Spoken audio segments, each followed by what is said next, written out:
اعوذ باللہ من الشیطان الرجیم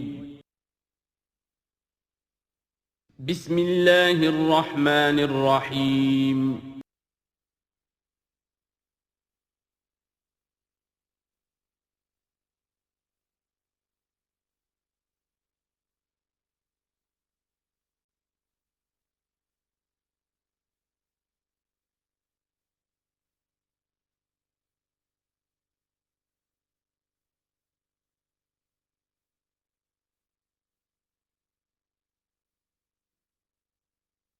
اعوذ باللہ من الشیطان الرجیم بسم اللہ الرحمن الرحیم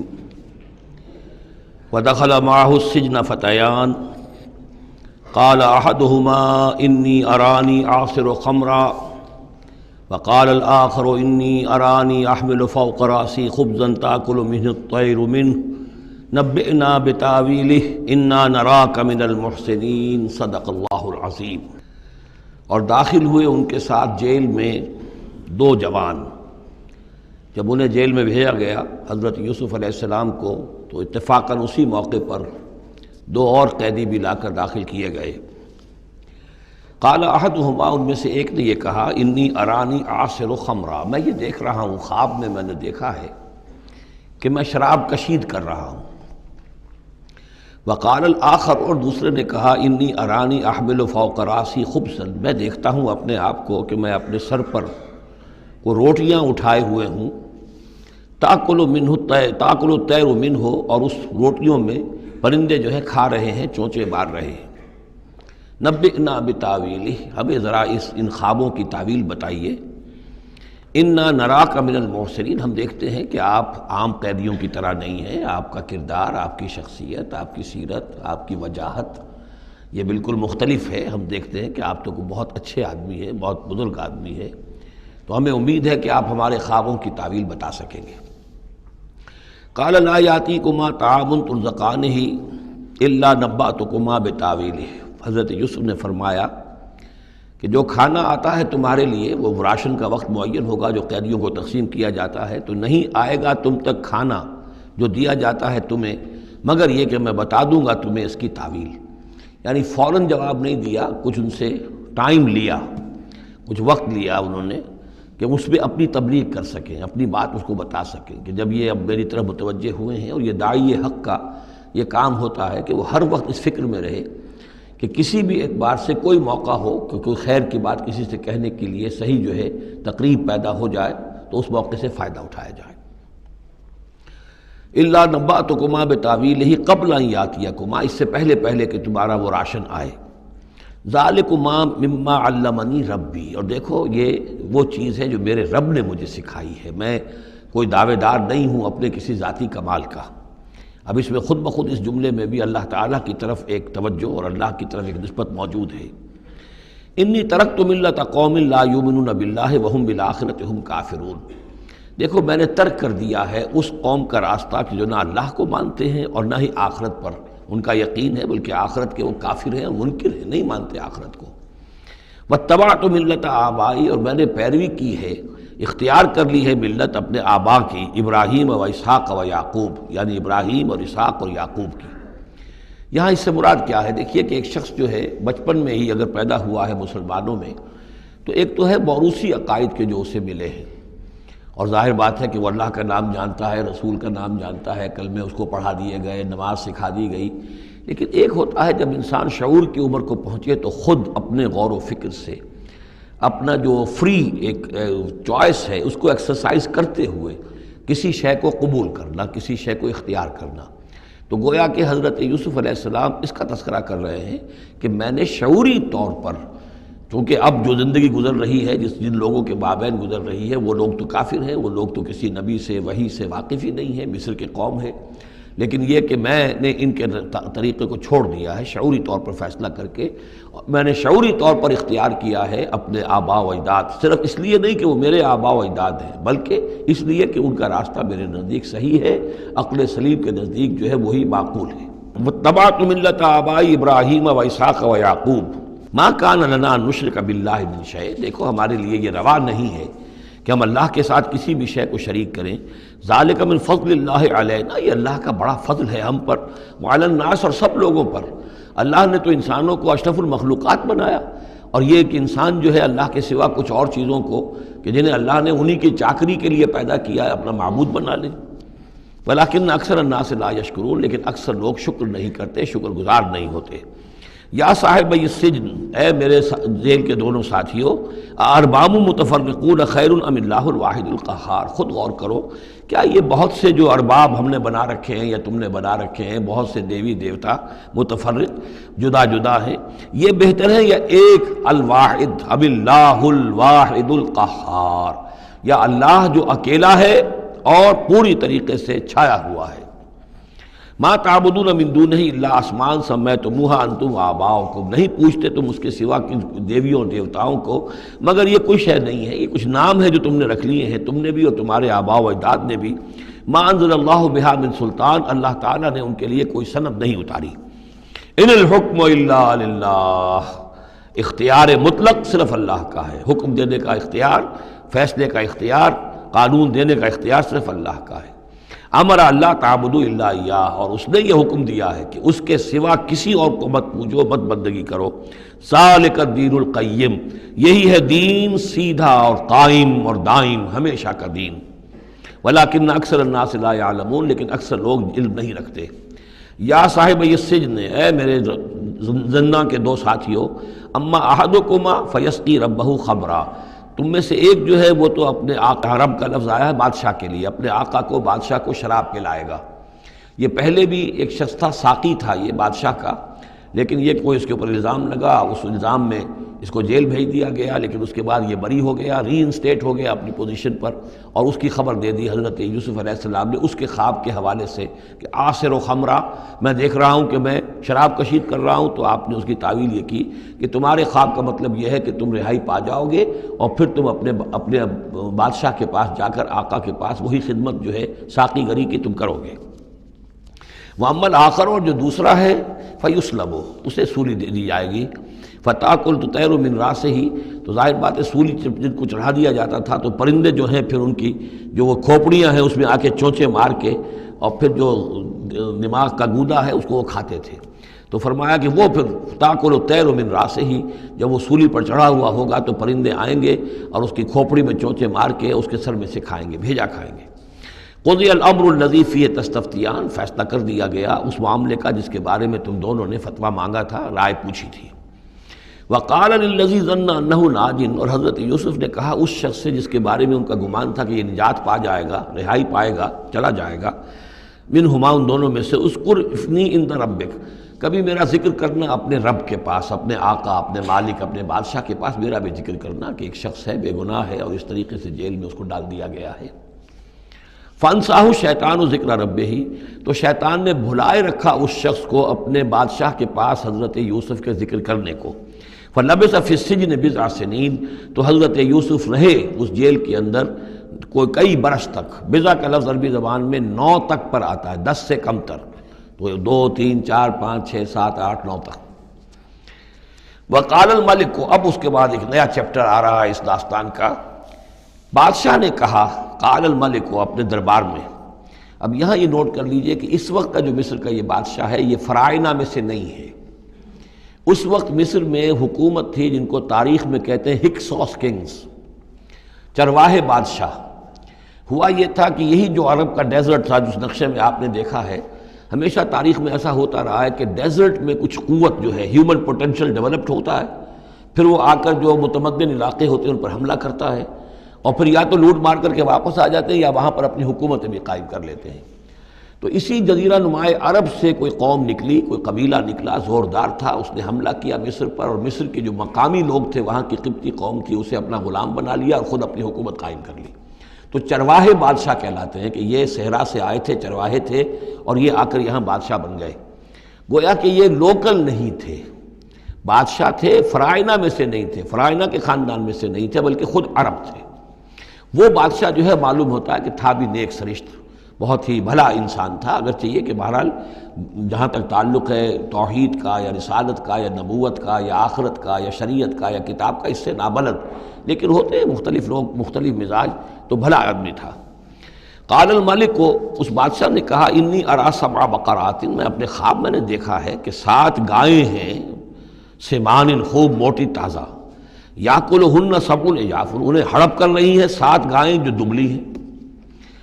7 گائیں دبلی ہیں اور وہ ہڑپ کر رہی ہیں 7 موٹی تازہ گائیں کو۔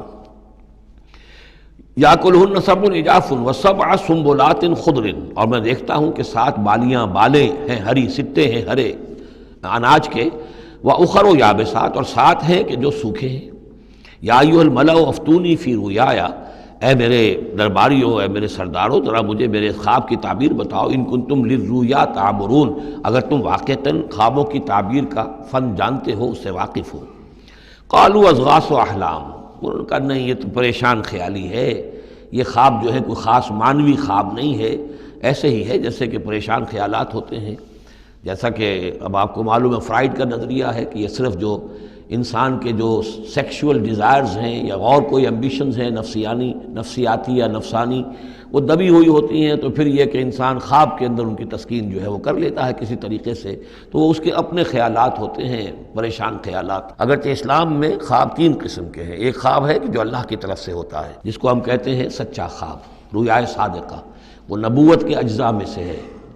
اور ایک خواب شیطانی ہوتا ہے جو شیطان کی طرف سے ہوتا ہے، شیطان جو جنات ہیں وہ اس میں الہام کرتے ہیں، اور تیسرا اسی نوعیت کا ہوتا ہے جس کو یہاں کہا گیا ہے۔ تو فرائڈ ظاہر بات ہے کہ ان چیزوں سے واقف ہے، وہ جہاں تک کہ وہ رؤیا صادقہ ہے اس سے واقف نہیں ہے۔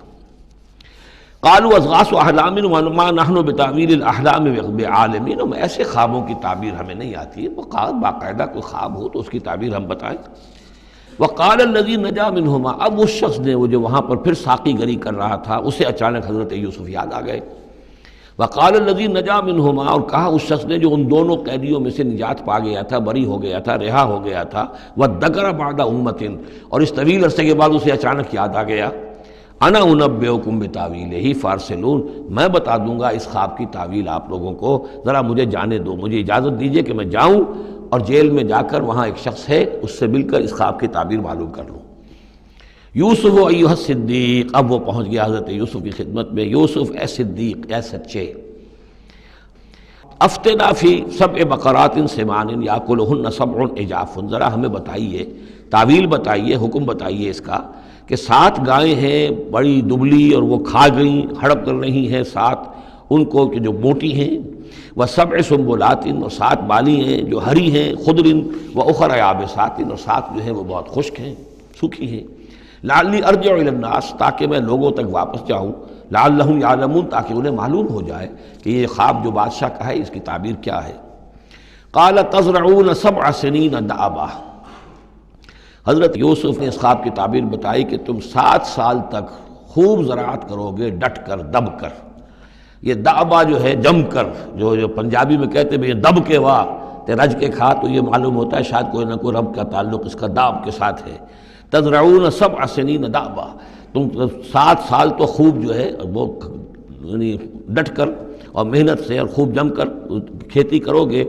فما حصدتم، اب نہ صرف یہ کہ تعبیر بتا رہے ہیں، تدبیر بھی بتا رہے ہیں، تو دیکھو جو بھی تم کاٹو، جو فصل ملے، فضروہ فی سنبلہ، تو اسے اس کی بالیوں ہی میں، سٹوں ہی میں رہنے دینا،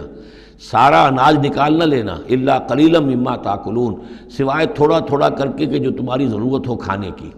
اس لیے کہ آج یہ معلوم ہے کہ بہترین پریزرویٹو جو ہے یہ سٹوں میں اگر نہ چھوڑ دیا جائے، ان کو اگر نہ نکالا جائے تو پھر ان کے لیے کسی اور ایڈیشنل پریزرویٹو کی ضرورت نہیں ہے، یہ محفوظ رہتے ہیں، ان کو جو ہے وہ انسیکٹس وغیرہ ختم نہیں کر سکتے۔ تو وہ تدبیر بھی بتا دی کہ اس کو ابھی سارے کے سارے کے اناج کو گاہ نہ لینا، بلکہ یہ کہ انہی بالیوں کے اندر، انہی سٹوں کے اندر ان کو رہنے دینا، الا قلیلا مما تاکلون، جو بھی تم کھاتے جاؤ اس میں سے جو ضرورت کے مطابق۔ ثم یاتی من بعد ذلک صبر شداد، پھر اس کے بعد 7 سال آئیں گے بہت سختی کے، یعنی بارش نہیں ہوگی، شدید قحط پڑے گا، یا کلنا، وہ 7 سال کھا جائیں گے، ما قدمتم لہن، جو کچھ بھی تم نے بچا کے رکھا ہوگا ان کے لیے،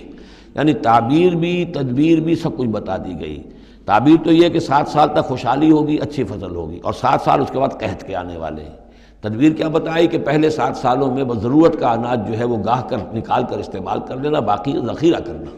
اور رہنے دینا اسی طرح اس کی بالیوں کے اندر، اور پھر جب وہ قحط کے دن ہو گئے تو اس پر گزارا کرنا۔ ثم یاتی من بعد ذالک، پھر اس کے بعد ایک سال آئے گا، سبع شداد یاکلن، وہ سال آئیں گے 7، یاکلن ما قدمتم لہن الا قلیلا ما تحسنون، جو تم نے رکھا ہوا ہوگا وہ تم کھاؤ، وہ کھا جائیں گے سوائے اس کے کہ جو تم بیج کے لیے روک رکھو گے۔ ثم یاتی من بعد ذالک عام فیہ یغاث الناس، پھر ایک 7 سال کے بعد پھر آئے گا لوگوں پر ایک ایسا سال کہ خوب ان پر می برسے گا، وفیہ یعصرون، اور جب می برسے گا تو خوب انگور کی فصل بھی ہوگی، اور انگور کی فصل ہوگی تو پھر شراب بھی کشید ہوگی۔ وقال الملک اوتونی بہ، اب یہ ساری بات سن کر بادشاہ نے کہا اس شخص کو تو میرے پاس لے کر آؤ، اتنا ذہین انسان ہے اور اتنا سمجھدار انسان ہے، اس کو تو یقیناً جیل میں نہیں ہونا چاہیے، میرے پاس ہونا چاہیے۔ فلما جاء الرسول، اور جب وہ ایلچی آیا حضرت یوسف کے پاس، قال ارجع الی ربک، انہوں نے کہا کہ دیکھو میں اس طرح یہاں سے نکلنے کو تیار نہیں۔ ظاہر بات ہے جب جیل میں ڈالا گیا تو کوئی تہمت تو لگی ہوگی، کوئی FIR تو کٹی ہوگی نا، آخر میں کوئی نہ کوئی الزام، کوئی جو خانہ پوری کی گئی تھی تو وہ تو ان کے اوپر داغ ہے، دھبا تو ہے۔ تو میں جب تک کہ بری ذمہ نہ ہو جاؤں اور بری نہ ہو جاؤں ان الزامات سے، جب تک کہ میرا دامن جو ہے صاف نہ ہو جائے، میں یہاں سے نکلنا نہیں چاہتا۔ فرمایا قال ارجع الی ربک فاسألہ، تو لوٹ جاؤ اپنے بادشاہ کے پاس، فاسألہ، اور ذرا اس سے جا کے پوچھو، ما بال النسوۃ اللاتی قطعن ایدیہن، ان عورتوں کا کیا مسئلہ تھا جنہوں نے اپنے ہاتھ کاٹ لیے تھے۔ ان ربی بکیدہن علیم، یقیناً میرا رب ان کی چالوں سے اور ان کے چرتروں سے خوب واقف ہے۔ قال فما خطبکن، اب بادشاہ نے طلب کر لیا سب کو، وہ بیگمات کو، اذ راوتن، ما خطبکن اذ راوتن یوسف عن نفسہ، کیا معاملہ تھا تم لوگوں کا، کیا حقیقت تھی اس کی جب کہ تم نے یوسف کو چاہا، تم سب نے چاہا کہ اسے تم پھسلا دو اور اسے تم گناہ پر آمادہ کرو۔ قلنا حاشا للہ ما علمنا علیہ من سوء، ان سب نے کہا کہ اللہ گواہ ہے ہمیں اس کے بارے میں ہمارے علم میں کوئی برائی نہیں ہے، اس کے نیت میں کوئی برائی، اس کی طرف سے کوئی اقدام، اس کی طرف سے کوئی غلط جو ہے کام قطعاً نہیں، جو بھی کچھ تھی غلطی وہ ہماری تھی۔ قالت امرأۃ العزیز، اب وہ اس امرأۃ العزیز نے بھی، جس کا نام زلیخا مشہور ہے، اس نے بھی کہا الآن حسس الحق، اب تو حق واضح ہو گیا، وہ جو بھی کچھ تھا اس کا پردہ چاک ہو گیا۔ انا راودتہ عن نفسہ، میں نے ہی اصل میں اس کو پھسلانا چاہا تھا، میں نے ہی اسے گناہ پر آمادہ کرنا چاہا تھا، وانہ لمن الصادقین، اور وہ بالکل سچا ہے، اس نے کوئی غلط بیانی نہیں کی ہے۔ ذالک لیعلم، یہ جملہ جو ہے اس کے بارے میں بہت سے اقوال ہیں کہ یہ کس کا قول ہے۔ ایک قول یہ ہے کہ یہ زلیخا ہی کا کلام ابھی چل رہا ہے، یہ اس لیے کہ وہ جس کو معلوم ہو جائے، یعنی حضرت یوسف علیہ السلام کو، انی لم اخنہ بالغیب، کیونکہ حضرت یوسف اس وقت وہاں موجود نہیں تھے، ان کی غیر موجودگی میں اس نے اپنے گناہ کا اقرار کیا ہے کہ میں نے اس کے ساتھ خیانت نہیں کی ہے۔ اب بھی ہو سکتا تھا کہ وہ پھر کوئی بکواس کرتی اور غلط بات کہتی، لیکن نہیں، لم اخنہ بالغیب، تاکہ یوسف کے علم میں یہ بات آ جائے کہ میں نے یہاں اس کی غیر موجودگی میں کوئی خیانت نہیں کی ہے۔ وَأَنَّ اللَّهَ لَا يَهْدِي كَيْدَ الْخَائِنِينَ، اور یقیناً اللہ تعالیٰ جو ہے خیانت کرنے والوں کی چال کو کامیاب نہیں کرتا۔ وما ابرئ نفسی، اور یہ کہ میں اپنے آپ کو کوئی بہت یہ نہیں سمجھتی کہ میں مجھ سے گناہ سرزد نہیں ہو سکتا، میں اپنے نفس کو بری نہیں کہتی۔ ان النفس لامارۃ بالسوء، نفس جو ہے انسان کا وہ تو بدی کا حکم دیتا ہی ہے، الا ما رحم ربی، سوائے اس کے کہ جس پر اللہ کا رحم ہو گیا ہو۔ ان ربی غفور الرحیم، یقیناً میرا رب جو ہے بہت غفور اور رحیم ہے۔ ایک تو یہ ترجمہ ہے اس رائے کے مطابق کہ یہ سارا کلام جو ہے اسی زلیخا کا ہے۔ اصل میں اسی اعتبار سے ہمارے ہاں وہ جو قصہ گو ہیں، یوسف زلیخا کے قصے ہیں، ان میں تو پھر مائی زلیخا کو بہت ولی اللہ بنا دیا گیا ہے، اور کوئی ایسی بات بھی نہیں ہو سکتا ہے کہ اس پورے دوران میں وہ عشق مجازی جو ہے اس کا وہ عشق حقیقی میں تبدیل ہو چکا ہو اور حقیقتاً ہدایت پر آ گئی ہو، اور جیسا اگر یہ کلام اسی کا ہے جیسے کہ بہت سے لوگ جو ہے مانتے ہیں ہمارے مفسرین میں سے، اسی کا کلام ہے۔ اب وہ اللہ کا ذکر جس طرح کر رہی ہے، میں نے اب جو ہے اس پر صحیح بات کہہ دی ہے، اللہ خائنوں کی بات کو راہیاب نہیں کرتا، اور میں اپنے نفس کو بری نہیں کہتی، یقیناً نفس جو ہے وہ تو انسان کو بدی کا حکم دیتا ہی ہے، الا ما رحم ربی۔ ایک رائے یہ ہے کہ اس کا قول تو ختم ہو گیا، انا راودتہ عن نفسہ وانہ لمن الصادقین۔ اس کے بعد یہ قول حضرت یوسف کا ہے کہ میں نے یہ کیوں چاہا، میں نے یہ چاہا کہ میری صفائی ہو جائے اور یہ سارا معاملہ کھل جائے. میں یہ نہیں چاہتا تھا کسی اور کی بے عزتی ہو، کسی اور کی عزت کے پردے چاک ہوں، لیکن یہ ضرور میں چاہتا تھا کہ وہ عزیز مصر یہ جان لیتا کہ میں نے کوئی خیانت نہیں کی ہے اس کے معاملے کے اندر، اور اس کے گھر میں اور اس کی عزت پر یا کسی اور کی عزت پر میں نے کبھی کوئی بری نگاہ نہیں ڈالی ہے، اور اللہ تعالیٰ خائنوں کو راہیاب نہیں کرتا. باقی میں خود بھی، چاہے اللہ انسان نبی بھی ہو، لیکن یہ کہ نفس جو ہے، جیسا کہ حضور فرماتے ہیں کہ اوصیکم و نفسی بتقوی اللہ،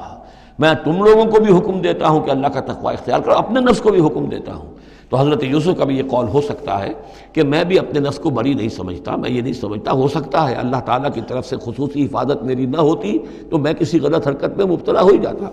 وما ابرئ نفسی ان النفس لامارۃ بالسوء، نفس تو یقیناً حکم دینے والا ہے بدی کا، الا ما رحم ربی، سوائے اس کے جو اللہ فیصلہ کر دے اور رحم فرمائے. ان ربی غفور الرحیم. وقال الملک اتونی بہ، اب بادشاہ نے فیصلہ کن انداز میں کہا ٹھیک ہے اس کو لے آؤ میرے پاس، استخلصہ لنفسی، اسے تو میں اپنا خاص مصاحب بنا لوں گا. بادشاہوں کے مصاحبین خصوصی ہوتے تھے جو بہت وقت ان کے ساتھ گزارتے تھے، ان کے ساتھ ہی قریب رہتے ہوں. فلما کلمہ، تو اب جب حضرت یوسف آ گئے دربار میں اور بادشاہ نے بات کی ان سے، قال انک اليوم لدینا مکین امین، تو بادشاہ نے کہا کہ آج کے دن سے آپ ہمارے پاس جو ہوں گے بڑی عزت والے اور معتبر انسان ہوں گے. اب آپ کی حیثیت جو ہے بہت اونچی ہوگی اس معاشرے کے اندر، ہمارے بڑے درباریوں میں آپ کا شمار ہوگا. قال اجعلنی علی خزائن الارض، ادھر حضرت یوسف کو یہ خیال تھا کہ بہت بڑی جو ہے مصیبت اس قوم کے اوپر آنے والی ہے، تو اس کے لیے انہوں نے فوری طور پر جو مطالبہ کیا وہ یہ تھا کہ مجھے زمین کے خزانوں پر مقرر کر دو. یعنی یہ کہ زراعت کا وزیر بنا دو یا چیف سیکرٹری بنا دو یا وزیر خزانہ بنا دو، کہ معیشت پوری میرے کنٹرول میں ہو، اس لیے کہ اس ملک کے اوپر جو آنے والے ہیں حالات وہ بہت ہی نازک ہیں، اور اگر اس کے لیے صحیح بندوبست نہ کیا گیا تو نہ صرف اس ملک کے لیے بلکہ آس پاس کے علاقے کے لیے بھی بہت خوفناک صورت پیدا ہو جائے گی. اس لیے کہ اصل میں یہ مصر ہی تھا کہ جو گرینری تھا اس پورے علاقے کے لیے. باقی آپ کو معلوم ہے اس کے بائیں طرف جو ہے مغرب میں بھی صحرا ہے، دائیں طرف بھی صحرا ہے، صحرا سینا ہے، تو یہ تو یہی علاقہ تھا کہ جس سے اناج وغیرہ پیدا ہوتا تھا، تو پورے علاقے کے لیے کفالت جو تھی اس کی زراعت جو ہے وہ یہیں سے ہوتی تھی. تو اس پورے علاقے پر بہت زبردست قحط آیا ہے، بہت زبردست قحط آیا ہے بعد میں. تو انہوں نے فرمایا کہ مجھے ان زمانوں کے، ان سارے زمین کے جو خزانے ہیں اس پر مختار بنا دو. انی حفیظ علیم، میں حفیظ بھی ہوں، حفاظت کرنے والا ہوں، علیم بھی ہوں، جاننے والا ہوں، ماہر ہوں، میں یہ سارا بندوبست ٹھیک کروں گا. وَكَذَلِكَ مَكَّنَّا لِيُوسُفَ فِي الْأَرْضِ، اس طرح ہم نے یوسف کو تمکن عطا کیا زمین میں. يَتَبَوَّأُ مِنْهَا حَيْثُ يَشَاءُ، اب تو وہ جہاں چاہے وہاں ٹھکانہ بنا لے. اب مصر کی حکومت جو ہے، پہلے تو اللہ تعالیٰ نے وہاں سے لا کر بدوی زندگی سے لا کر متمدن زندگی کے عین گڑھ میں مجدھار میں پہنچا دیا، عزیز مصر کے گھر میں پہنچا دیا. اب اس سے اگلا رتبہ جو ہوا ہے وہ تو یہ ہے کہ بہت ہی اونچا مقام اور مرتبہ ہو گیا، اب خود وہ عزیز بن گئے ہیں، بہت بڑے ان کے پاس کے بڑے اختیارات ہوں. وَكَذَلِكَ مَكَّنَّا لِيُوسُفَ فِي الْأَرْضِ يَتَبَوَّأُ مِنْهَا حَيْثُ يَشَاءُ، وہ جہاں چاہے جگہ پکڑے. نصیب برحمتنا من نشاء، ہم اپنی رحمت دیتے ہیں جس کو چاہتے ہیں. ولا نضيع اجر المحسنین، اور نیکوکاروں کا اجر ہم ضائع نہیں کرتے. ولاجر الآخرۃ خیر للذین آمنوا، باقی یہ کہ اصل میں جو آخرت کا اجر ہے وہ تو بہت ہی بہتر ہے ان کے حق میں جو ایمان لائیں اور جو تقوی کی روش اختیار کیے رہے ہوں. وَكَانُوا يَتَّقُونَ. وَجَاءَ إِخْوَةُ یوسف، اب پھر دیکھیے کئی سال کی بات ہے، اب 7 سال گزر گئے جس میں کہ اچھی فصل ہوئی. حضرت یوسف نے بندوبست کیا، سٹوریج کیا، بہت بڑا جو ہے انہوں نے سٹور کر لیا گندم کا یا جو بھی اس وقت کا اناج تھا. اب وہ دوسرے 7 سال شروع ہو چکے ہیں، قحط پڑا ہوا ہے. اب دور دراز سے لوگ آتے ہیں مصر میں غلہ لینے کے لیے. یہاں راشن مقرر کر دیا گیا ہے، ہر خاندان کو ایک اونٹ کے اوپر جتنا سامان آ سکتا ہے، جتنا آ سکتا ہے ایک بورا جو اونٹ کی پیٹھ پر لگ سکتا ہو، 1 سال کے لیے وہ راشن ہے اس کا. تو لوگ آتے تھے باہر سے بھی، جو بھی قیمت دے سکتے تھے، جو کچھ ان کے پاس ہوتا تھا وہ دیتے تھے اور یہاں سے وہ راشن لے کر جاتے تھے. یہ نظام جو ہے وہاں چل پڑا ہے. اب گویا کہ یوں سمجھیے کہ لگ بھگ 10 سال کا فصل ہے ان دونوں رکوعوں کے مضمون کے درمیان. وجاء اخوۃ یوسف، اب یہ مشرقی کی طرف سے اب یہ یوسف، حضرت یوسف کے جو بھائی ہیں وہ بھی آئے ہیں، اور ان میں سے 10 آئے ہیں، 11واں نہیں آیا. 11واں جو چھوٹا تھا، اب حضرت یوسف کا جو حقیقی بھائی تھا اسے حضرت یعقوب اپنے سینے سے لگائے ہوئے ہیں، اور اس کے مارے میں قتل کسی طرح کا بھی وہ رسک لینے کو تیار نہیں ہے، کہیں جانے نہیں دیتے، ہر وقت اسے اپنے پاس رکھا ہوا ہے. وجاء اخوۃ یوسف فدخلوا علیہ، آئے بھائی حضرت یوسف کے اور داخل ہوئے ان کے ہاں، پیش ہوئے. فعرفہم، اس نے تو پہچان لیا ان کو، وہم لہ منکرون، لیکن وہ اسے نہیں پہچان پائے. کیا اندازہ ہو سکتا تھا کہ یوسف ہے، عزیز مصر بنا بیٹھا ہے یہاں، جس کے دربار میں ہماری اب یہاں پیشی ہو رہی ہے. ولما جہزہم بجہازہم، پھر جب ان کا سامان ان کے حوالے انہوں نے کر دیا، تیار کر دیا ان کا اسباب، قال ائتونی بأخ لکم،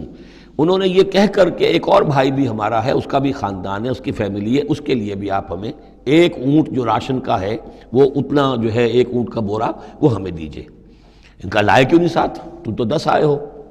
وہ 11واں کہاں ہے؟ اچھا اگر ہے تمہارا 11واں بھائی، ایک علیحدہ فیملی ہے، تو ایک اور اونٹ، ایک اور راشن جو ہے ایک اور فیملی کا میں تمہیں دے دیتا ہوں، لیکن اب جب آؤ تو اس کو ساتھ لے کے آنا. قال ائتونی بأخ لکم من ابیکم، اب جب آؤ گے تو اپنے بھائی کو، جو تمہارے والد سے تمہارا بھائی ہے، ماں سے نہیں ہے، تمہارا جو باپ سے بھائی ہے. الا ترون انی اوفی الکیل، کیا تم دیکھتے نہیں ہو کہ میں پیمانے پورے پورے بھر کر دیتا ہوں. وانا خیر المنزلین، اور جو باہر سے آنے والے یہ مہمان آ رہے ہیں میں ان کی خاطر مدارات کرتا ہوں، میں بہتر مہمان نوازی کرتا ہوں. فإن لم تأتونی، اور اگر نہیں لے کر آؤ گے اس کو، بہی فلا کیل لکم عندی، تو پھر اس کے حصے کا جو راشن ہے وہ میں تمہیں نہیں دوں گا. وہی جو یہاں آئے وہ اپنے حصے کا راشن لے جائے. ولا تقربون، اور پھر میرے قریب نہ آنا. اس سے پھر یہ کہ آپ نے اظہار ناراضگی بھی فرمایا. قالوا سنراود عنہ اباہ، انہوں نے کہا کہ کوشش تو ہم کریں گے ابا جان کو کسی طریقے سے پھسلانے کی. وإنا لفاعلون، کچھ کر ہی گزریں گے انشاءاللہ، لے آئیں گے. وقال لفتیانہ، اور حضرت یوسف نے اپنے جو نوجوان کام کرنے والے تھے، چھوکرے جن کو کہا گیا، ان سے کہہ دیا اجعلوا بضاعتہم فی رحالہم، یہ جو پونجی لے کر آئے تھے، ظاہر بات ہے کہ دیہات سے آئے، کیا لے کر آئے ہوں گے؟ کچھ اون لے آئے ہوں گے، بھیڑیں بکریاں جو پالی ہوئی ہیں تو اس کی کچھ اون لے آئے، یا کوئی اس طرح کی چیزیں جو دیہات سے لا کر اور یہ شہر میں اب اس کو پیش کر رہے ہیں تاکہ اس کے عوض انہیں غلہ دیا جائے. تو فرمایا اجعلوا بضاعتہم فی رحالہم، یہ ان کے اسباب میں ان کا جو سارا سامان ہے جو یہ لے کر آئے تھے، یہ پونجی، یہ بھی واپس کر دو، اسی میں رکھ دو. جب اس میں گیہوں بھرو گے ان کے کجاووں کے اندر وہ سامان بھی رکھ دینا. لعلہم یعرفونہا، تاکہ وہ پہچانے اس کو اور میرے اس احسان کو سمجھیں جا کر. اذا انقلبوا الی اہلہم، جبکہ وہ اپنے اہل و عیال میں واپس پہنچیں گے. لعلہم یرجعون، تو شاید کہ پھر وہ میرے اس احسان کو بھی مانتے ہوئے پھر وہ دوبارہ آئیں. فلما رجعوا الی ابیہم، تو جب یہ پہنچے، لوٹے اپنے والد کے پاس، حضرت یعقوب کے پاس، قالوا یا ابانا منع منا الکیل، انہوں نے کہا ابا جان ہم سے ایک پیمانہ روک لیا گیا ہے، ایک خاندان کا راشن جو ہے وہ روک لیا گیا ہے. فارسل معنا اخانا، تو اب آئندہ جو ہے آئندہ سال ہمارے ساتھ ہمارے بھائی کو بھیجیے، نقتل، تاکہ ہم اس کی بھرتی بھی لے آئیں، اس کا راشن بھی لے آئیں. وَإِنَّا لَهُ لَحَافِظُونَ، اور ہم اس کی پوری حفاظت کریں گے. قَالَ هَلْ آمَنُكُمْ عَلَيْهِ، حضرت یعقوب نے فرمایا کیا میں تم پر اعتبار کروں اس کے بارے میں؟ هل آمنكم علیہ الا کما امنتکم علی اخیہ من قبل، کیا اسی طرح تمہارے اوپر میں اعتبار کر لوں جیسے کہ میں نے اس کے بھائی یوسف کے بارے میں تم پر پہلے جو ہے وہ اعتماد کیا تھا؟ فاللہ خیر حافظہ، ویسے تو اللہ تعالیٰ ہی ہے بہترین محافظ. وہو ارحم الراحمین، اور وہی ہے تمام رحم کرنے والوں میں سب سے بڑھ کر رحم کرنے والا. ولما فتحوا متاعهم وجدوا بضاعتهم ردت الیہم، جب انہوں نے اپنا سامان کھولا، کجاوے کھولے، تو انہوں نے یہ دیکھا کہ ان کی پونجی بھی انہیں لوٹا دی گئی ہے جو انہوں نے قیمت کے طور پر دی تھی. قالوا یا ابانا ما نبغی، وہ پکار اٹھے ابا جان ہمیں کیا چاہیے؟ ہذہ بضاعتنا ردت الینا، یہ ہماری پونجی بھی ہمیں لوٹا دی گئی ہے. ونمیر اہلنا، ہم جائیں گے اپنے اہل و عیال کے لیے کھانے کا بندوبست کریں گے، وہاں سے راشن لائیں گے، وہاں سے غلہ لے کر آئیں گے. نحفظ اخانا، اپنے بھائی کی ہم 10 ہیں اس کی حفاظت کریں گے. ونزداد کیل بعیر، اور ایک اونٹ کی جو کجاوا جو ہے، اونٹ کا جو بورا ہے وہ ہم لے کر آئیں گے مزید. ذالک کیل یسیر، یقیناً یہ بڑی آسان شے ہے جو ہمیں مل جائے گی. قال لن ارسلہ معکم، حضرت یعقوب نے کہا ہرگز نہیں بھیجوں گا میں اسے تمہارے ساتھ. حتیٰ تو موثقا من اللہ، یہاں تک کہ تم بڑی گاڑی قسم کھاؤ میرے سامنے اللہ کی، لتاتوننی بہ، کہ تم لازماً اسے لے کر آؤ گے واپس. الا ان یحاط بکم، الا یہ کہ تم سب کو گھیرے میں لے لیا جائے، کوئی ایسی مصیبت آ جائے تم سب ہلاک ہو جاؤ، ہو سکتا ہے کہیں تم سب کو ہی پکڑ کے قید کر دیا جائے، وہ اور بات ہے، لیکن بصورت دیگر تمہیں اس کو لانا ہوگا واپس. فلما آتوہ موثقہم، تو اب جب انہوں نے اپنی قسم کھا لی اور دے دی، اپنا عہد و قول و قرار، قال اللہ علی ما نقول وکیل، تو حضرت یعقوب نے فرمایا ٹھیک ہے، اب جو اللہ تعالیٰ جو کچھ ہم کہہ رہے ہیں، جو ہمارا قول و قرار ہوا ہے، اللہ تعالیٰ اس پر نگہبان ہے۔ وقال یا بنی، انہوں نے کہا میرے بیٹو، لا تدخلوا من باب واحد، دیکھنا وہاں جب داخل ہو تو کسی ایک دروازے سے داخل نہ ہونا، یعنی یہ لوگ دیکھیں گے 10-11 بھائی چلے آ رہے ہیں تو اس سے یہ کہ لوگوں کے اندر جو ہے وہ کوئی حسد بھی پیدا ہو سکتی ہے، جس کو ہم کہتے ہیں کہ نظر بھی لگ سکتی ہے۔ لا تدخلوا من باب واحد وادخلوا من ابواب متفرقۃ، تم داخل ہونا متفرق دروازوں سے۔ وما اغنی عنکم من اللہ من شیء، اور دیکھو میں اللہ تعالیٰ کی طرف سے کوئی فیصلہ ہو، کوئی تمہارے لیے کوئی غضب کا معاملہ ہو اللہ کی طرف سے ہی تو میں روک نہیں سکتا، میں منع نہیں کر سکتا، لیکن یہ کہ پھر بھی جو بھی اللہ تعالیٰ کی طرف سے ہم احتیاط کر سکتے ہوں اس کے اندر کوئی حرج نہیں ہے۔ وما اغنی عنکم من اللہ من شیء، میں نہیں بچا سکتا تمہیں اللہ تعالیٰ کی تقدیر سے یا اللہ کے فیصلے سے کچھ بھی۔ ان الحکم الا للہ، نہیں ہے اختیار مطلق مگر اللہ کا۔ علیہ توکلت، اسی پر میں نے توکل کیا ہے، وعلیہ فلیتوکل المتوکلون، اور اسی پر تمام توکل کرنے والوں کو لازماً توکل کرنا چاہیے۔ ولما دخلوا من حیث امرهم ابوہم، تو جب وہ داخل ہوئے جیسے کہ حکم دیا تھا ان کے والد نے داخل ہونے کا، ما کان یغنی عنہم من اللہ من شیء، یعقوب اللہ تعالیٰ کی کسی بھی فیصلے سے، اللہ تعالیٰ کی طرف سے آنے والے کسی بھی آزمائش یا مصیبت سے انہیں بچانے والا نہیں تھا، الا حاجۃ فی نفس یوسف قضاها، ہاں ایک خیال سا یوسف کے یعقوب کے دل میں پیدا ہوا اور اس نے اس کو پورا کر لیا، یعنی یہ تدبیر کے درجے میں یہ بات کر لی کہ ایک دروازے سے داخل نہ ہو، ابواب متفرقہ سے داخل ہو۔ وَإِنَّهُ لَذُو عِلْمٍ لِمَا عَلَّمْنَاهُ، اور یقیناً وہ صاحب علم تھا یعقوب اس چیز کے اعتبار سے جو علم ہم نے اسے دیا تھا، وَلَٰكِنَّ أَكْثَرَ النَّاسِ لَا يَعْلَمُونَ، لیکن اکثر لوگ جانتے نہیں ہیں۔ وَلَمَّا دَخَلُوا عَلَىٰ يُوسُفَ، اب وہ حضرت یوسف کے ہاں پھر پیش ہو رہے ہیں۔ آوَىٰ إِلَيْهِ أَخَاهُ، اب انہوں نے اپنے بھائی کو بنیامین کو اپنے پاس بلا لیا۔ قَالَ إِنِّي أَنَا أَخُوكَ، اور خفیہ طور پر اس کو بتا بھی دیا، اپنی آئیڈینٹی ریویل کر دی، میں تمہارا بھائی ہوں، یوسف ہوں۔ فلا تبتئس بما كانوا يعملون، تو جو کچھ یہ لوگ یہ بڑے بھائی کرتے رہے ہیں اب اس کی طرف سے غمگین مت ہو، یعنی تمہارے اب دل اندر دور ہو چکے، سختی کے دن ختم ہو گئے، اب اللہ تعالیٰ نے مجھے جس مقام پر پہنچایا ہے اب تمہیں بھی مجھ تک پہنچا دیا ہے، لہذا اب کوئی رنج اور غم نہیں۔ فلما جہزہم بجہازہم، پھر اب دوبارہ جب ان کا سامان تیار کر دیا، بورے بھرے گئے، غلہ جو ہے بھر دیا گیا، جعل السقایۃ فی رحل اخیہ، تو حضرت یوسف علیہ السلام نے ایک پیالہ جو تھا، وہ یوں سمجھیے جام تھا سونے کا بنا ہوا جس میں کہ بادشاہ شراب پیتا تھا، جعل السقایۃ فی رحل اخیہ، تو پینے کا وہ پیالہ جو ہے وہ اپنے بھائی بنیامین کے بورے میں رکھ دیا۔ ثم اذن مؤذن، پھر ایک پکارنے والے نے پکار لگائی، ایتھا العیر، اے قافلے والو، انکم لسارقون، اب وہ چل پڑے ہیں، قافلہ چل پڑا، پیچھے سے آواز دے رہا ہے تم لوگ تو چور ہو۔ قالوا واقبلوا علیہم، انہوں نے کہا، پیچھے مڑ کر انہوں نے اس کی طرف رخ کیا ان لوگوں نے، ماذا تفقدون، تمہاری کیا چیز گم ہو گئی ہے؟ قالوا نفقد سؤال ملک، ہمیں نہیں مل رہا وہ بادشاہ کا جام، بادشاہ کا پیالہ، وَلِمَنْ جَاءَ بِهِ حِمْلُ بَعِيرٍ، اور جو بھی لے آئے گا اسے، اس کو ایک اونٹ کا کی جو ہے بوجھ، اتنا ایک اناج پھر اور دے دیا جائے گا، وَأَنَا بِهِ زَعِيمٌ، اور اس کا میں ذمہ دار ہوں۔ قالوا تاللہ لقد علمتم، اب انہوں نے کہا اب سچ بول رہے ہیں، اور اس میں ان میں جو لجاجت ہے،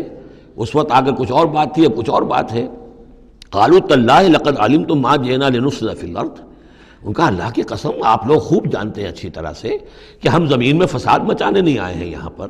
ہم تو یہاں غلہ لینے آئے ہیں، مصیبت کے مارے ہیں، ہم یہاں آ کر چوری کریں گے؟ تاللہ لقد علمتم ما جئنا لنفسد فی الارض وما كنا سارقین، ہرگز چور نہیں ہے۔ قالوا فما جزاؤہ ان کنتم کاذبین، تو انہوں نے کہا جو وہاں کے جو بھی ان کے ملازمین ہوں گے کہ اچھا اگر تم لوگ جھوٹے ہو تو پھر جس کے پاس سے وہ برآمد ہو گیا اس کی کیا سزا ہوگی، کیا اس کو بدلہ دینا چاہیے؟ قالوا جزاؤہ من وجد فی رحلہ فہو جزاؤہ، ان کا ٹھیک ہے اگر تو ہمارے کسی سامان میں سے وہ نکل آئے تو جس کے سامان میں سے نکلے گا وہی اس کی جزا ہے، اس کو اپنے پاس رکھ لینا، اور وہ جو ہے ہماری طرف سے گویا کہ تاوان ہو جائے گا جو ہم ادا کر دیں گے۔ قالوا جزاؤہ من وجد فی رحلہ فہو جزاؤہ، وہی بدلہ ہوگا، اس کو تم رکھ لینا، وہ تمہارا غلام بن جائے گا۔ کذالک نجزی الظالمین، ہم تو اسی طریقے سے ظالموں کو بدلہ دیا کرتے ہیں، یہی ہمارے ہاں رواج ہے۔ حضرت یوسف کے بھائی کہہ رہے ہیں فبدا لہم بأوعیتہم قبل وعاء اخیہ، تو حضرت یوسف نے شروع کی تلاشی لینی تو اپنے بھائی کے اس بورے سے پہلے ان کے بوروں کی تلاشی لی، ثم استخرجها من وعاء اخیہ، پھر نکال لیا اپنے بھائی بنیامین کے بورے میں سے، کذالک کدنا لیوسف۔ اب یہاں چونکہ ذرا سا اشکال ہوتا ہے کہ ایک طرح کا دھوکہ ہو رہا ہے یہ، تو اس میں ذرا ایک یعنی شان نبوت جو ہے حضرت یوسف علیہ السلام کا مقام اور مرتبہ، اور آپ نے اس طرح کی تدبیر اختیار کی ہے تو اللہ تعالیٰ نے اس کی ذمہ داری خود لی ہے۔ کذالک کدنا لیوسف، یہ چال ہم نے یوسف کو بتائی، کیونکہ اللہ کے علم میں تو تھا کہ کوئی گزند نہیں پہنچے گا، سب کو ان کو آئی جانا ہے، عارضی سا معاملہ ہے، اس عارضی سی تدبیر میں کسی کو نقصان کوئی پہنچ نہیں رہا ہے، تو ایک تدبیر ہے، یہ ایک توریہ جو ہو گیا ہے، اس توریے کے ذریعے سے وہ صورتحال، کیونکہ اللہ کو تو اختیار ہے، تو اس میں اللہ تعالیٰ نے اس کی پوری ذمہ داری خود اٹھا لی ہے۔ کذالک کدنا لیوسف، اس طرح ہم نے یہ چال اور یہ تدبیر بنا دی یوسف کے لیے۔ ما کان لیاخذ اخاہ فی دین الملک، ان کے لیے یہ ممکن نہیں تھا کہ اپنے بھائی کو روک سکتے اپنے پاس بادشاہ کے دین کے اعتبار سے، یعنی اس وقت ملک میں جو بادشاہ کا دین تھا، دین سے مراد نظام ہے، یہ نوٹ کیجئے، یہ جگہ بہت اہم ہے قرآن کی۔ دین کسے کہتے ہیں؟ نظام کو۔ بادشاہی نظام ہے تو وہ دین الملک، بادشاہ کا نظام ہے۔ بادشاہ جو ہے ساورن ہے، اس کا حکم جو ہے وہ قانون ہے، وہ جو چاہے حکم دے، اس کا معاملہ جو ہے وہ سارا اختیار مطلق اس کا ہے، پورا نظام سلطنت و مملکت اس کے تابع، یہ دین الملک۔ اور دین اللہ کیا ہے؟ اللہ کی ساورنٹی مان کر پورا نظام زندگی اس کے تابع کر دیا جائے، یہ دین اللہ ہے۔ اذا جاء نصر اللہ والفتح ورأیت الناس يدخلون فی دین اللہ افواجا، تو دین الملک اور دین اللہ۔ اور آج کا دین کون سا ہے؟ دین الجمہور، پاپولر ساورنٹی، حاکمیت عوام کی، وہ اپنے نمائندوں سے جو چاہیں قانون سازی کریں، جس چیز کو چاہیں جائز قرار دے دیں، جس چیز کو چاہیں ناجائز قرار دے دیں۔ یہ دین الجمہور ہے، جو کفر ہے، شرک ہے۔ دین اللہ ہے اسلام، کہ اللہ کی ساورنٹی، حاکمیت اس کی، مسلمانوں کی خلافت، قانون جو ہے اللہ کا۔ البتہ جہاں اللہ کی طرف سے کوئی واضح حکم نہیں ہے، وہاں مسلمان باہمی مشورے سے مباحات میں سے کسی شے کو اختیار کرنے میں چاہے میجورٹی ووٹ کے ذریعے سے فیصلہ کر لے، کوئی حرج نہیں، یہ دین اللہ ہوگا۔ تو ظاہر بات ہے کہ مصر میں سب نظام تھا، بادشاہ کا نظام تھا، اس کا قانون تھا، اور حضرت یوسف جو بادشاہ نہیں تھے، اس قانون کو وہ بدل نہیں سکتے تھے۔ وہ جو بھی اختیار تھا ان کا اپنے خاص شعبے سے متعلق تھا، وہ زراعت کا شعبہ تھا یا خوراک کا شعبہ تھا، اس میں تو مختار مطلق تھے، لیکن یہ کہ وہاں کا قانون اور دستور جو تھا اس میں دخل اندازی نہیں کر سکتے تھے، یہ باہر کے لوگوں کو وہاں روکنا ان کے لیے ممکن نہیں تھا۔ کذالک کدنا لیوسف ما کان لیاخذ اخاہ فی دین الملک، ان کے لیے ممکن نہیں تھا کہ اپنے بھائی کو بادشاہ کے قانون اور نظام کے تحت اپنے پاس روک سکتے، الا ان یشاء اللہ، سوائے اس کے جو اللہ چاہے۔ اللہ نے یہ تدبیر اختیار کی، اور اس طریقے سے بنیامین خود ان کے بھائیوں کے منہ سے یہ لفظ نکل گیا، اور ظاہر بات ہے یہ بھی اللہ تعالیٰ کے انگلیوں کے مابین ہے تمام انسانوں کے دل، جسے چاہتا ہے پھیر دیتا ہے کہ ٹھیک ہے، جس کے کجاوے میں سے اور جس کے بورے میں سے نکل آئے وہ پیالہ، بس اسی کو رکھ لینا تم۔ لہذا ان کے کہنے کے مطابق اب بنیامین حضرت یوسف کے پاس رہ گئے۔ نرفع درجات من نشاء، ہم درجے بلند کرتے ہیں جن کے چاہتے ہیں، وفوق کل ذی علم علیم، اور ہر صاحب علم کے اوپر کوئی اور صاحب علم بھی ہے، یعنی علماء کے بھی درجات ہیں، اور ایک سے ایک بڑھ کر علم رکھنے والے ہیں، اور پھر سب سے بڑا عالم وہ اللہ خود ہے۔ قالوا ان یسرق فقد سرق اخ له من قبل، اب ان کی دیکھیے وہ ابھی تک ان کی طبیعت کے اندر وہ ہلکا پن جو ہے، زیادہ سخت لفظ میری زبان پر آ رہا تھا، ہلکا پن باقی ہے۔ انہوں نے کہا اچھا اس نے چوری کی ہے تو اس کا ایک بھائی اور بھی تھا، یعنی یوسف، اس نے بھی چوری کی تھی۔ یہ ایسے ہی ہیں، یہ دونوں بھائی جو ہیں یہ اسی قسم کے ہیں۔ ان یسرق فقد سرق اخ له من قبل، اس کا ایک بھائی اور بھی تھا، اس نے بھی چوری کی تھی۔ فاسرھا یوسف فی نفسہ، تو اسے چھپائے رکھا یوسف نے اپنے جی میں، فوراً اس کے اوپر ریٹارٹ نہیں کیا۔ ولم یبدھا لہم، اور اس کو ظاہر نہیں کیا ان پر، اپنے دل میں انہوں نے کہا قال انتم شر مکانا، تم ہو بدترین لوگ، یہ تم جو ہے اس پر ہی چوری کا الزام تو خیر لگی گیا، وہ تو اللہ کی تدبیر سے میں نے خود لگوایا ہے، لیکن مجھ پر بھی لگا رہے ہو کہ اس کے بھائی نے بھی چوری کی تھی، تم لوگ بدتر ہو درجے میں۔ واللہ عالم بما تصفون، اور جو کچھ تم بیان کر رہے ہو اللہ اس کی حقیقت سے خوب واقف ہے۔ قالوا یا ایھا العزیز، اب وہ گڑ گڑانے پر آ گئے، کیا کریں اب؟ ابا جان سے حضرت یعقوب علیہ السلام سے تو پختہ وعدہ کر کے آئے تھے، قسمیں کھا کے آئے تھے۔ قالوا یا ایھا العزیز ان له ابا شیخا کبیرا، اے مختار مطلق، اے ان معاملات کے اندر اختیار رکھنے والے، اے عزیز، ان لہو ابن شیخن کبیرن، اس کا بنیامین کا باپ جو ہے بہت بوڑھا ہے، ضعیف ہے، فخذ احدنا مکانہ، ہم میں سے کسی کو اس کی جگہ پر روک لے، بدل دے، اس کو جانے دے اور ہم میں سے کسی کو رکھ لے، انا نراک من المحسنین، ہم دیکھتے ہیں کہ تم تو بڑے ہی نیک انسان ہو۔ قال معاذ اللہ، حضرت یوسف نے فرمایا اللہ کی پناہ، ان ناخذ الا من وجدنا متاعنا عنده، اس کی اللہ سے پناہ اس کی کہ ہم پکڑیں اس کو کہ سوائے اس کے کسی اور کو جس کے پاس کہ اس کا ہمارا مال برآمد ہوا ہے، انا اذا لظالمون، اس صورت میں تو ہم ظالم ہوں گے۔ فلما استيئسوا منه، جب وہ ساری اپنی جو بھی ہو سکتی تھی منت سماجت کر کے جب مایوس ہو گئے کہ حضرت یوسف بات ماننے والے نہیں ہیں، خلصوا نجیہ، اب وہ ایک طرف ہو گئے، علیحدگی میں جا کر آپس میں مشورہ کیا اب کیا کریں۔ قال کبیرہم، کہا ان کے بڑے نے، یہ وہی یہودا جس نے اس وقت بھی کہا تھا حضرت یوسف کے بارے میں کہ قتل مت کرو، لا تقتلوا یوسف واطرحوہ فی ارض یخل لکم وجہ ابیکم، کسی زمین میں کہیں پھینک دو ان کو، لیکن یہ کہ وہی شخص اب کہہ رہا ہے۔ قال کبیرہم الم تعلموا ان اباکم قد اخذ علیکم موثقا، جانتے ہو نا کہ تمہارے والد نے حضرت یعقوب علیہ السلام نے تم سے پختہ قسم لی ہوئی ہے، عہد لیا ہوا ہے، من اللہ، اور اللہ کے نام پر وہ عہد ہوا، ومن قبل ما فرطتم فی یوسف، اور یاد کرو اس سے پہلے تم نے کتنی زیادتی کی تھی، کتنا تم نے بڑا جرم کیا تھا یوسف کے معاملے میں، فلن ابرح الارض، تو میں تو اب اس زمین سے نہیں کھسکوں گا، یہاں سے ہلوں گا نہیں، میں یہی رہوں گا، حتیٰ یاذن لی ابی، یہاں تک کہ والد خود مجھے اجازت دے، اگر وہ ہماری جو بھی تم ایکسپلینیشن جا کر دو وہ مطمئن ہو جائیں اور پھر وہ اجازت دیں گے تو میں یہاں سے ٹلوں گا، ورنہ میں یہیں رہوں گا۔ فلن ابرح الارض، میں اس جگہ سے ہرگز نہیں ہلوں گا، حتیٰ یاذن لی ابی، یہاں تک کہ میرے والد جو ہے مجھے اجازت دیں، اور یحکم اللہ لی، یا پھر اللہ کوئی فیصلہ میرے بارے میں کر دے، وہو خیر الحاکمین، اور یقیناً وہ بہترین فیصلہ کرنے والا ہے۔ ارجعوا الی ابیکم، لوٹ جاؤ اپنے والد کے پاس، ابا جان کے پاس، فقولوا، اور جا کر کہو، یا ابانا، ابا جان، ان ابنک سرق، آپ کے بیٹے نے بنیامین نے چوری کی، وما شہدنا الا بما علمنا، اور ہم کچھ گواہی نہیں دے سکتے، ہم تو وہی کچھ کہہ رہے ہیں جو ہمارے علم میں آیا ہے، ہم کچھ نہیں کہہ سکتے، وما كنا للغیب حافظین، اور ہم غیب کے ہم حافظ نہیں ہیں، ہمارے پاس اس کا کوئی ذریعہ نہیں ہے کہ اصل حقیقت سمجھ سکیں، جو بات سامنے آئی ہے وہ یہ ہے کہ بنیامین نے چوری کی ہے۔ ان ابنک سرق، یا ابانا ان ابنک سرق وما شہدنا الا بما علمنا ما كنا للغیب حافظین واسأل القریۃ التی كنا فیہا، آپ خود جا کر پوچھ لیجئے اس بستی والوں سے جس میں ہم تھے، وہاں جا کے تفتیش کر لیجئے، والعیر التی اقبلنا فیہا، یا اس قافلے والوں سے پوچھ لیجئے جن کے ساتھ ہم گئے تھے۔ ظاہر بات ہے کہ یہ سب بڑے بڑے قافلوں کی شکل میں چلتے تھے اور لوگ بھی وہاں جاتے تھے یہ راشن لینے کے لیے، تو وہ جو قافلہ جس کے ساتھ ہم گئے تھے ان سے پوچھ لیجئے، وہ ساری بات آپ کو بتا دیں گے کہ وہاں کیا ماجرا ہوا ہے۔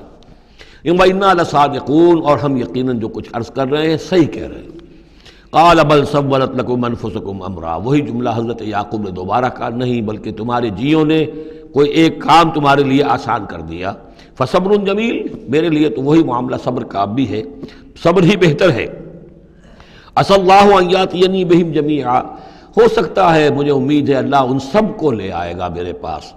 یعنی یہ کہ اجمالی طور پر اللہ تعالیٰ نے یہ علم دے رکھا تھا حضرت یعقوب کو کہ حضرت یوسف نہ فوت ہوئے ہیں نہ ہلاک ہوئے ہیں، کہاں ہیں یہ پتہ نہیں تھا، یہ توقع بھی تھی کہ وہ مل جائیں گے آپ سے، لیکن اسی وجہ سے وہ ہجر اور فراق جو تھا، شدید محبت جو تھی حضرت یعقوب کو حضرت یوسف سے، اس کی وجہ سے وہ بہت نڈھال، بہت مزمحل، رو رو کر ان کی آنکھیں سفید ہو چکی تھیں اور بینائی زائل ہو چکی تھی، لیکن انہیں یہ امید تھی کہ ایک دن آئے گا کہ یوسف آ جائے گا، مجھ سے ملے گا۔ یہ بات بڑی سمجھ لینے کی ہے، کسی کا بچہ فوت ہو جائے، اپنے ہاتھ سے جا کے قبر میں اتار آئے تو کچھ دنوں کے بعد اسے ٹھنڈ ہو جاتی ہے، لیکن کسی کا بچہ گم ہو جائے،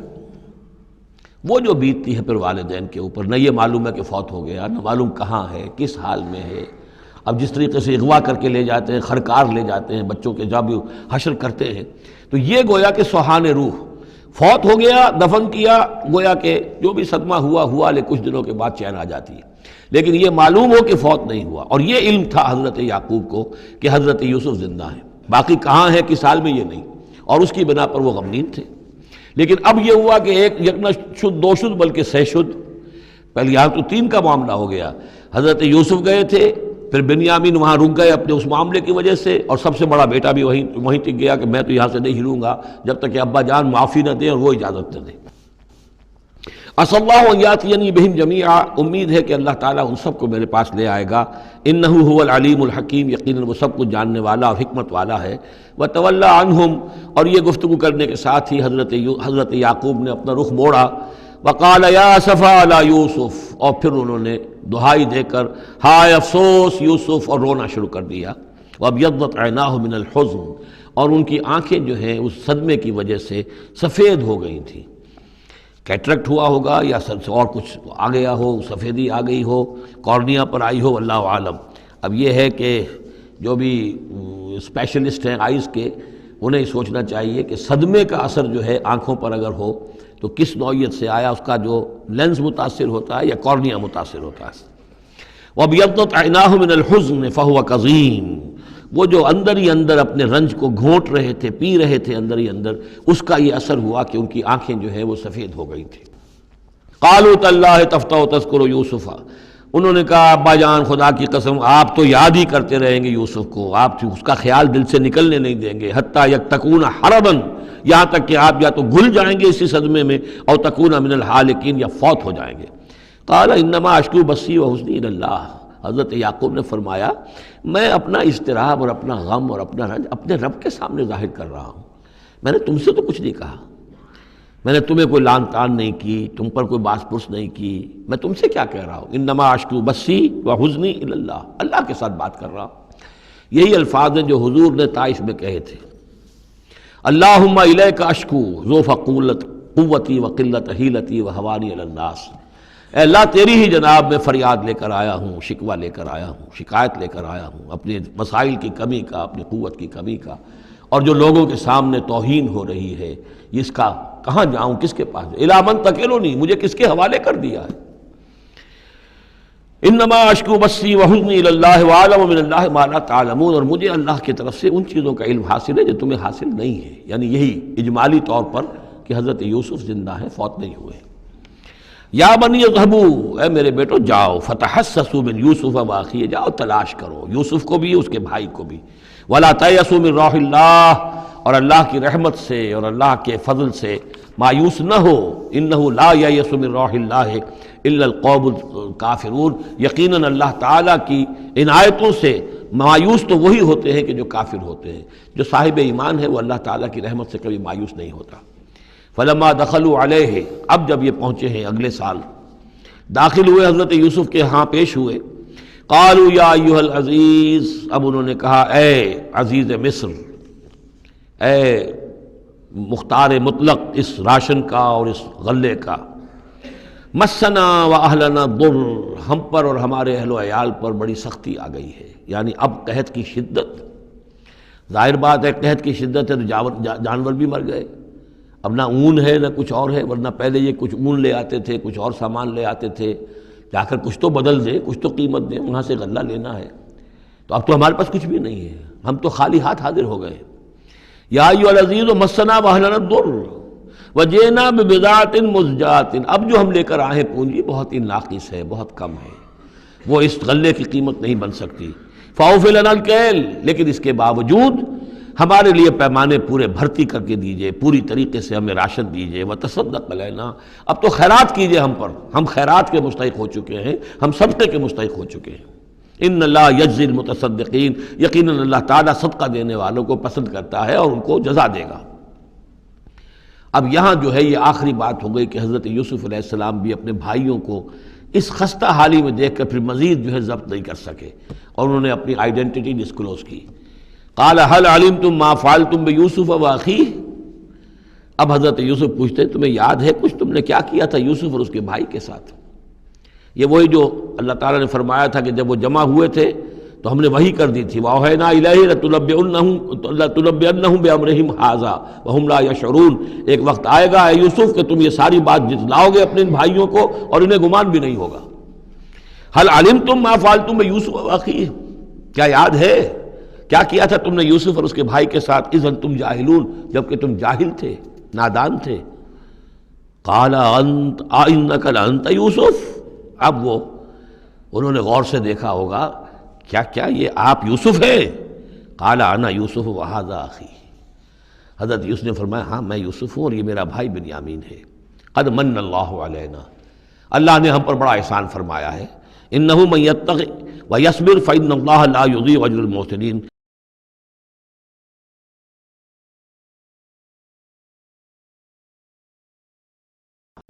قالوا تاللہ لقد آثرک اللہ علینا وإن كنا لخاطئین، انہوں نے کہا اللہ کی قسم ہے اللہ نے آپ کو ہم پر ترجیح دی ہے، پسند کر لیا ہے، اور یقیناً ہم تھے خطا کار، ہم سے ہی غلطیاں ہوئی ہیں، ہم نے ظلم کیا ہے، ہم نے زیادتیاں کی ہیں۔ قال لا تثریب علیکم اليوم، حضرت اب یوسف علیہ السلام کی وہ جو شخصیت کی بلندی ہے، ترفع ہے، وہ ظاہر ہو رہی ہے، نہیں آج میں تم پر کوئی ملامت نہیں کرنا چاہتا، ہو گیا جو ہونا تھا۔ قال لا تثریب علیکم اليوم یغفر اللہ لکم، اللہ تمہیں معاف کرے، وہو ارحم الراحمین، اور وہ بہترین رحم کرنے والا، تمام رحم کرنے والوں سے بڑھ کر رحم کرنے والا ہے۔ اذهبوا بقمیصی ھذا، یہ میرا کرتا لے جاؤ، فالقوہ علی وجہ ابی، تو میرے والد کے چہرے پر اس کو ڈال دو، یات بصیرا، ان کی بصارت لوٹ آئے گی۔ واتونی باہلکم اجمعین، اور تم اپنے سارے خاندان کو، قبیلے کو لے کر آ جاؤ۔ ولما فصلت العیر، اب یہاں سے مصر سے چلا ہے قافلہ جس میں کہ حضرت یوسف کا وہ پیرہن بھی ہے، وہ کرتا بھی ہے۔ قال ابوہم، اب وہاں کنعان کے اندر بیٹھے ہوئے حضرت یعقوب فرما رہے ہیں انی لاجد ریح یوسف، مجھے تو یوسف کی خوشبو آ رہی ہے، آج تک تو آئی نہیں اب آ گئی۔ مطلب یہ کہ یہ اللہ تعالیٰ کی طرف سے ہوتا ہے، یہ کسی کے ذاتی اوصاف نہیں ہے، کسی نبی کا کوئی اپنی قدرت ذاتی نہیں ہوتی، جو بھی علم اللہ دینا چاہے، جس وقت جو چیز جو ہے وہ اللہ تعالیٰ کو دکھا دے۔ حضرت عمر کو اگر میدان دکھا دیا گیا، میدان جنگ جو ہے شام کا، اللہ نے جب چاہ دکھا دیا، لیکن اس کا یہ مطلب تو نہیں تھا کہ جب چاہتے حضرت عمر دیکھ لیتے، کہ ٹی وی آن کیا اور دیکھ لیا کہ اس وقت کیا ہو رہا ہے وہاں، یہ نہیں ہے، یہ اختیار جو ہوتا تھا ان کا، اللہ تعالیٰ جس کے لیے چاہے، جو کرامت چاہے، جو معجزہ چاہے ظاہر کر دے، لیکن جب نہیں اللہ کی مشیت تو نہیں۔ پاس ہی کتنے دور ہوں گے جب کہ اس کنویں میں پڑے ہوئے تھے، اس وقت انہیں خوشبو نہیں آ رہی تھی، ورنہ خوشبو سونگ سونگ کر جو وہاں پہنچ گئے ہوتے، لیکن یہ کہ یہ اللہ کی طرف سے ہے۔ لاجد انی لاجد ریح یوسف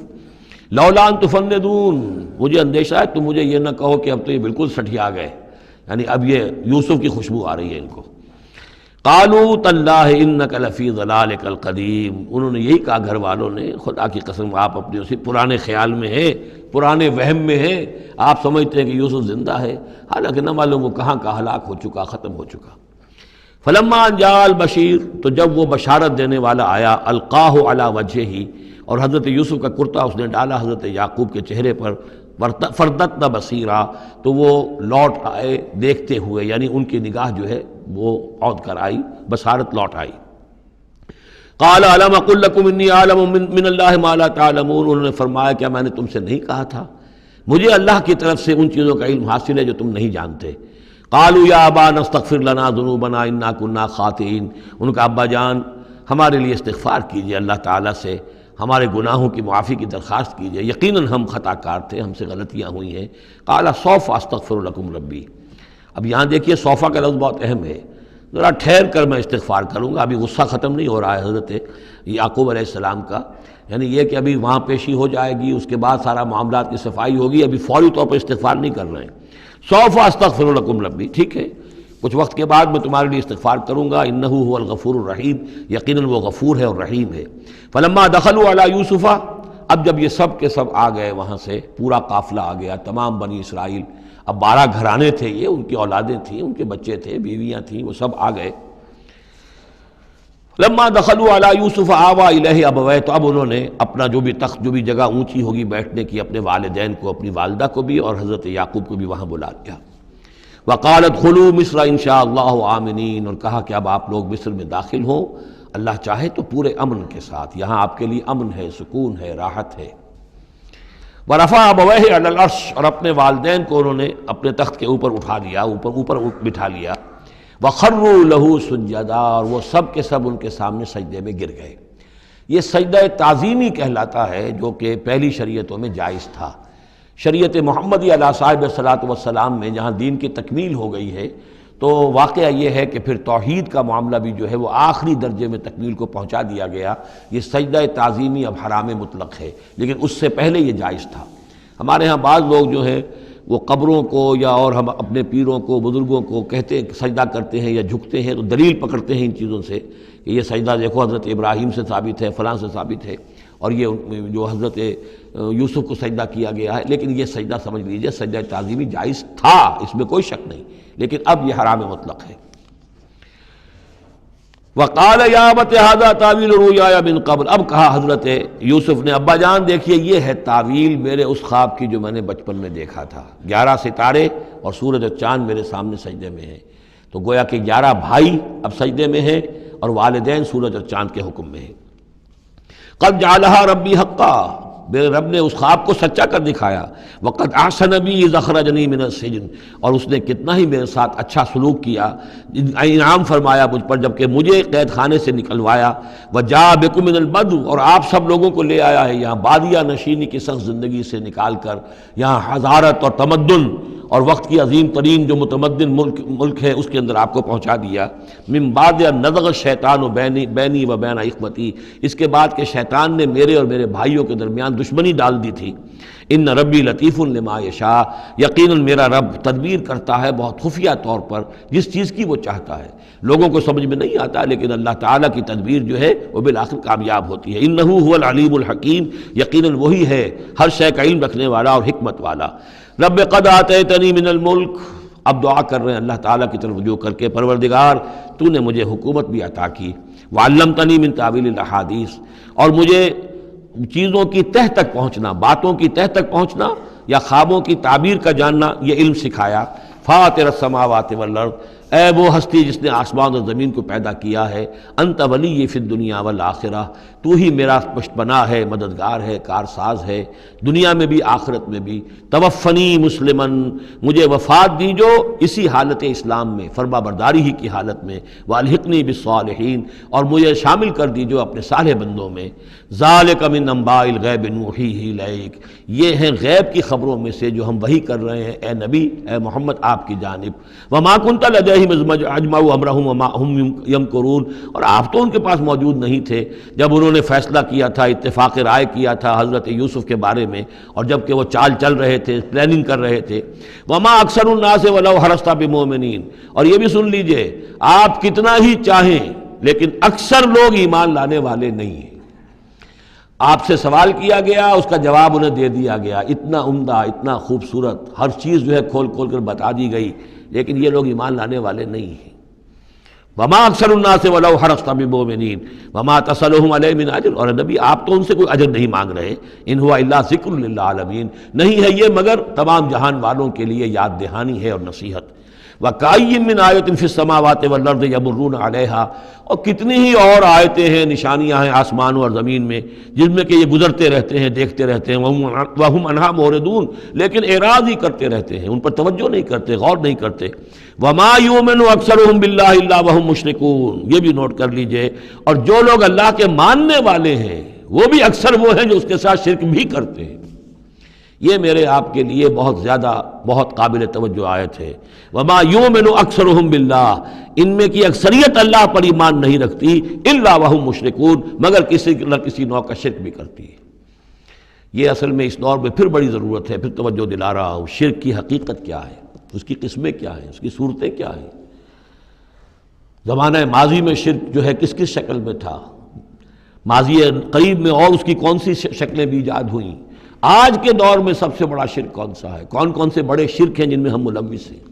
تو یہ مضمون جو ہے قرآن مجید میں آپ دیکھ رہے ہیں کہ شرک یعنی بدترین گناہ، وہ کہ جس کے جرم کے بارے میں اللہ نے فرما دیا 2 مرتبہ سورہ نساء میں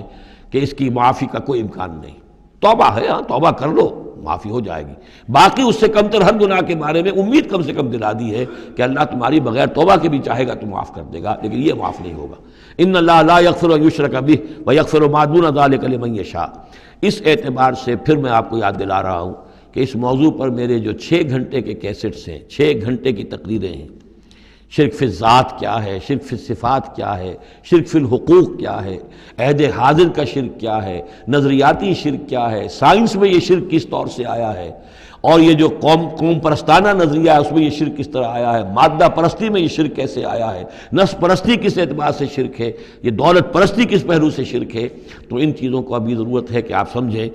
وما یؤمن اکثرهم باللہ الا وهم مشرکون اللہم ربنا لا تجعلنا منہم اللہم اجعلنا من عبادک الموحدین۔ اللہ تعالی ہمیں اپنے موحد بندوں میں سے بنائے۔ بارک اللہ لی ولکم فی القرآن العظیم ونفعنی وإیاکم بالآیات والذکر الحکیم۔